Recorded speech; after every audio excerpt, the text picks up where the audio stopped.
मारा मत भाई, इनका मसला तो माल लगाने का हर के ऊपर ही भाई है क्या। अंदर बैठो ना प्लीज। अभी जस्ट 2 ही दिन हुआ है इंटरसेप्टर 650 का मैंने एक्सीडेंट देखा उसको, और अभी फ़िलहाल मैं उसी रास्ते से जाने वाला हूँ जहाँ से वो एक्सीडेंट हुआ था।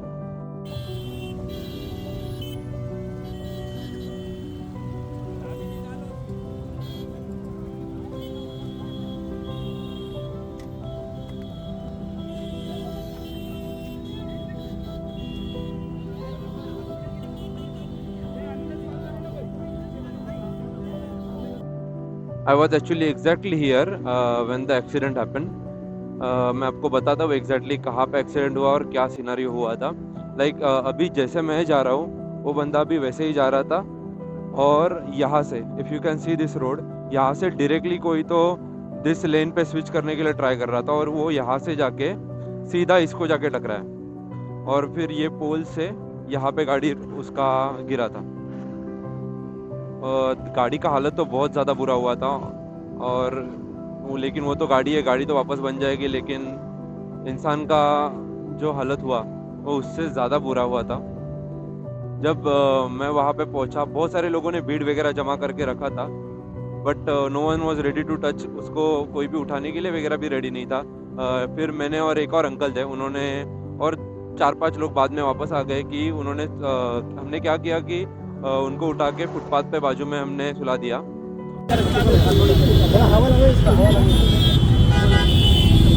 उसके बाद एक लड़का आया बीच में से ही, और वो उनका एकदम अजीब वे में हेलमेट निकालने का ट्राई कर रहा था। उनका स्ट्रैप ऑन था, स्ट्रैप निकाले बिना ही वो उनका हेलमेट निकालने का कोशिश कर रहा था, लेकिन मैंने फिर उनको रोका और फिर मैं खुद जाके उनका हेलमेट निकाला। आई नो कि ऐसे वक्त हेलमेट ना निकालना इज मच बेटर ऑप्शन। पानी चाहिए, पानी 140769 डाल करो ना। क्या बोला? 140769 पासवर्ड है। ओके। यहाँ जैसे ही मैंने उनका हेलमेट निकाला, वैसे एक वो जो बाजू में अंकल थे, उन्होंने उनको उनका पासवर्ड पूछा मोबाइल का। वो उतने होश में थे कि उन्होंने पासवर्ड बताया। फिर उनके बीवी को कॉल किया, मैंने भी उनसे बात किया। सबसे पहले वो अंकल ने एक्चुअली उनसे बात किया और पूरा सिनारियो उनको समझाया कि क्या हुआ है क्या नहीं। एक्चुअली वहाँ पे मैंने एक एम्बुलेंस को कॉल किया था, लेकिन लकीली आफ्टर 1 मिनट के बाद ही वहाँ से बाजू में एक एम्प्टी एम्बुलेंस जा रहा था, और फिर सारे लोगों ने, जितने भी लोग वहाँ पे थे, वो एम्बुलेंस के सामने गए और उन्होंने बोला कि एक्सीडेंट हुआ है, इनको लेकर जा सकते हैं क्या। फिर वो ड्राइवर जो थे वो नीचे उतरे एक्चुअली एम्बुलेंस से, उन्होंने पूरा सिचुएशन देखा और फिर उन्होंने बोला कि यस लेकर जा सकते हैं। उनका एम्बुलेंस वैसे भी एम्प्टी ही था। फिर मैंने डिसाइड किया कि मैं उनके साथ जाऊंगा। मैंने उनका कीज़, हेलमेट एंड ऑल ये सब कैरी किया था, और मैं बाइक पे था, और वो दूसरे अंकल भी थे, वो भी बाइक पे ही थे। फिर मैं थोड़ा पीछे गया मेरा बाइक उठाने के लिए, और जैसे ही मैं आगे गया वापस से, तब ऐसा सिनारियो हुआ कि उनको लोगों ने उठा के एम्बुलेंस में तो रख दिया था, लेकिन कोई भी उनके साथ बैठने के लिए रेडी ही नहीं था।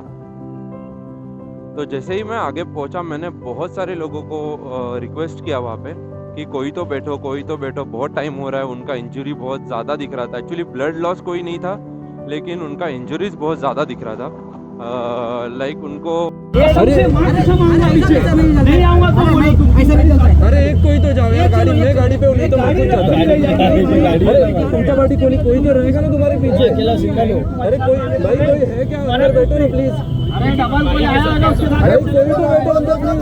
अरे जो डबल 2 लोग हैं, अरे जल्दी निकल जाना, पहले मेन काम है। तुम्हें अगर 2 लोग हैं तो कोई भी खड़ी हो भाई, एक अंदर जाओ, कोई तो जाओ यार। अच्छा काम करने में यार कोई बुरी बात नहीं है। अरे जो डबल सीट रहेगा भाई, एक जाओ भाई प्लीज, कोणी तरी आतमध्ये जा. अरे दादा, मी पण काम सोडूनच चाललेलो त्यांच्याकडे, फक्त जावा अरे यार दादा, Just make sure he's okay.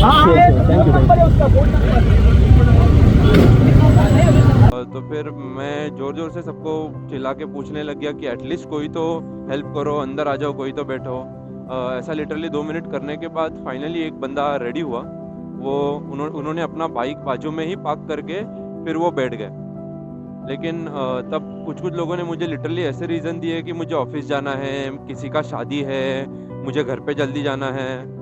आप देखने के लिए रुक सकते हैं, लेकिन आप हेल्प करने के लिए 2 मिनट एक्स्ट्रा आपके लाइफ से 10 आई नो कि 2 मिनट नहीं, थोड़ा ज़्यादा टाइम जाता, लेकिन फिर भी उतना तो आप वक्त निकाल ही सकते थे अगर आप रुक रहे हो ये सब देखने के लिए। तो एनीवेज कोई रुक आया नहीं। तो मैं, वो अंकल, एक दो और लोग थे साथ में आए थे हमारे इधर से ही, और वो जो एक बंदा था वो वहाँ पे एम्बुलेंस में बैठ के उनके साथ चला गया। और बाजू में ही मुलुंड में एक सावरकर हॉस्पिटल करके है। It was only like 1 kilometre away from the accident place actually. तो हम सब लोग वहाँ पे गए उनको लेके।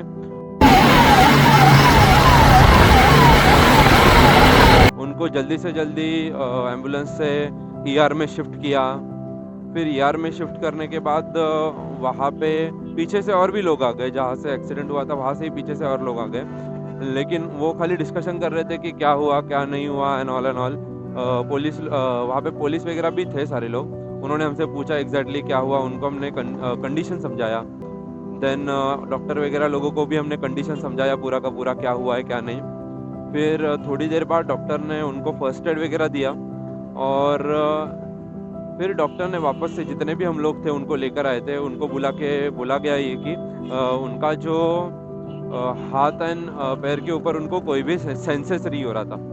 तो वो सेंसेस नहीं होने के कारण थोड़ा सा उनको क्रिटिकल केस लगा वो, और उन्होंने बोला कि उनके पास ये सब फैसिलिटीज़ नहीं है, which is very shameful honestly speaking, कि ये सब होना चाहिए था उनके पास। लेकिन उन्होंने बोला कि आप हायर हॉस्पिटल में जाके उनको एडमिट कराइएगा।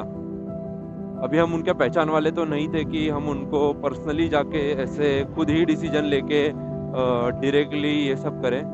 लेकिन फिर भी हमने उनके वाइफ के साथ कांटेक्ट, मैं एक्चुअली उनके वाइफ के साथ कांटेक्ट में था। मैंने उनको जो हॉस्पिटल वगैरह था उसका लाइव लोकेशन, नॉर्मल लोकेशन दोनों भी भेजा हुआ था, और वो ऑन द वे ही थे। उनको थोड़ा टाइम लग रहा था क्योंकि वो घोड़बंदर से लेके मुलुंड आने वाले थे। तो और एक्चुअली इट वाज अराउंड 6:15, तो दैट्स वाई वहाँ पे उस टाइम पे नॉर्मली थोड़ा सा ट्रैफिक रहता है। सो वो आने के बाद ही हम शिफ्ट करेंगे ऐसा वहाँ पे डिसाइड किया गया। और एक्चुअली मुझे बहुत ही ज़्यादा एक डिस्टर्बिंग चीज़ पता चली उसके बीच में, that she is 9 month pregnant, और उनके साथ उनकी मम्मी थी। और जब मैंने सोचा कि 9 मंथ प्रेग्नेंट, कुछ 2-3 दिन बाद ही उनका बच्चा होने वाला था, और उसके पहले उनके पति के साथ ऐसा होना वॉज वेरी अनफॉर्चुनेट। वो सुन के मुझे बहुत ज़्यादा बड़ा शॉक लगा। फर्स्ट शॉक मुझे तब लगा जब एम्बुलेंस में एक्चुअली कोई भी बैठने के लिए रेडी नहीं था, और ये दूसरा मेरे लिए सबसे ज़्यादा शॉकिंग चीज़ था इस पूरे इंसिडेंस में। फिर उनको वाइफ आने के बाद उनको वापस से शिफ्ट किया गया एम्बुलेंस में। सब कुछ रेडी ही रखा था उनके आने से पहले, एम्बुलेंस एंड ऑल। उनको शिफ्ट किया गया वहाँ पे। शिफ्ट करने के बाद मैं एक्चुअली वहाँ से ज़्यादा उनके साथ नहीं रहा, मैं निकल गया वहाँ से, क्योंकि मैं भी अपने अपने काम में जा रहा था, और बाकी जितने भी मेरे साथ लोग आए थे वो भी अपने अपने काम में निकल गए। लेकिन उनके बहुत सारे दोस्त और बहुत सारे actually fellow Riders royal Enfield community के ही, वो सारे के सारे वहाँ पे इंसिडेंस जहाँ पे हुआ था वहाँ पे पहुँच गए थे, हॉस्पिटल में पहुँच गए थे। सो बहुत सारे लोगों को पता चल गया था तब तक के। सो हमारा वहाँ पे रुक के सच कोई पॉइंट नहीं था। हमको पुलिस ने पूछा, हमारा नाम नंबर वो सब लिखवा के लिया उन्होंने, तो वो सब तो हमने कर दिया। फिर मैं वहाँ से निकल गया। फिर वो इंसिडेंस के बाद मैंने एक रील डाला इंस्टाग्राम पे, और उसको लिटरली लाइक सिर्फ 5 घंटे में अराउंड 4 से 5 लाख व्यूज़ आ गए थे। और आई वॉज शॉक कि इतने ज़्यादा व्यूज़ देख के मैं खुद शॉक्ड हो गया था। एक्चुअली एक हेल्प ये हुआ उनके लिए कि उनको अगले दिन उनके बीवी का मुझे कॉल आया कि उनको ब्लड की ज़रूरत है सर्जरी के लिए। तो फिर मैंने मेरी जितनी भी कम्युनिटी है पहचान वाली, या फिर मेरा भी जो मैंने रील्स वगैरह डाला था, हर जगह पे मैंने पुट ऑन किया कि ब्लड की ज़रूरत है, उनको A+ ब्लड की ज़रूरत थी। सो लिटरली मैंने ये सब डालने के बाद हार्डली मुझे 10 से 15 मिनट में लिटरली 50-60 लोगों का DM आया, कॉल आया, बहुत सारे लोगों ने सपोर्ट दिखाया। वो खुद से रेडी थे आने के लिए, ब्लड डोनेट करने के लिए, बट उसकी ज़रूरत पड़ी नहीं ऑनेस्टली, क्योंकि उनके जो फैमिली में कोई तो थे उनके सेम ब्लड ग्रुप था, तो उसके वजह से वो मैनेज हो गया। लेकिन इतना ज़्यादा सपोर्ट देख के मैं बहुत ज़्यादा ओवरवेल्म हो गया था कि इतने सारे लोग रेडी है एक्चुअली हेल्प करने के लिए। It was very good actually. मैं आपको अभी एक वीडियो दिखाता हूँ, उसमें अभी बाइक का जो हालत है वो आपको दिखाऊंगा और एग्जैक्टली प्लेस वगैरह वो भी दिखाऊंगा क्या हुआ था।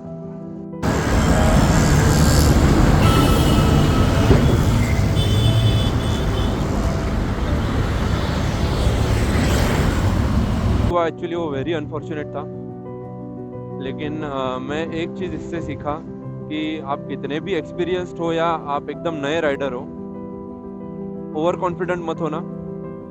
आप कितने भी अच्छे ड्राइवर हो सकते हो, लेकिन आपके बाजू वाला अच्छा ड्राइवर है या नहीं आप कभी नहीं बता सकते। तो आपको उनके हिसाब से प्रिपेयर होकर गाड़ी चलाना है। और one more thing is always wear a good helmet, because आज अगर वो इंसान जिंदा है तो जस्ट बिकॉज उन्होंने अच्छा हेलमेट पहना था। और shout out to the LS2 का हेलमेट, वो बहुत ही बेटर है। मैं खुद भी LS2 का हेलमेट ही यूज़ करता हूँ। This is not a promotional video by the way. मैं ऑनेस्टली खुद मुझे LS2 का हेलमेट पसंद है, इसीलिए मैं ये बोल रहा हूँ। लेकिन ओवरऑल बस LS2 नहीं, कोई भी एक्सॉर कंपनी का जिसका भी तुमको अच्छा लगता होगा, KYT है, बहुत सारे कंपनीज के अच्छे हेलमेट आते हैं, आप वो पहनते जाओ। रेगुलर एटलीस्ट कुछ नहीं तो ग्लव्स तो पहनते जाओ। इससे क्या होगा, अगर कुछ इम्पैक्ट होता है तो सबसे पहले जो गिरने के बाद जहाँ पे इम्पैक्ट होगा वो हमारा सर और हमारा हाथ ही होता है। तो फिर हम इनसे तो ये सब तो हमारा एटलीस्ट प्रोटेक्ट हो जाएगा, बाकी सब बाद में। बाइक का कुछ हो गया तो वो सब ठीक हो सकता है, लेकिन मैं एक ही चीज़ बोलूँगा कि बस ride safe, stay safe, and that's it. Please like, subscribe and share as much as you can. I want कि ये स्टोरी जितने ज़्यादा लोगों तक पहुँचे उतना बेटर होगा, ताकि उनको भी ये समझे कि क्या होता है एग्जैक्टली जब ये होता है तब। मुझे ऑनेस्टली ये पता नहीं था कि मैंने पहली बार ऐसे सब एक्सपीरियंस किया है। सो मेरे अलावा एक्चुअली वहाँ पे एक अंकल और 2-3 और लोग थे। मैं उनको बहुत ज़्यादा अप्रिशिएट करना चाहूँगा, क्योंकि वो कंटिन्यूसली शुरुआत से लेकर एंड तक, मैं जब तक था तब तक वो भी वहाँ पे खड़े थे। ऐसे लोगों की एक्चुअली बहुत ज़्यादा ज़रूरत है।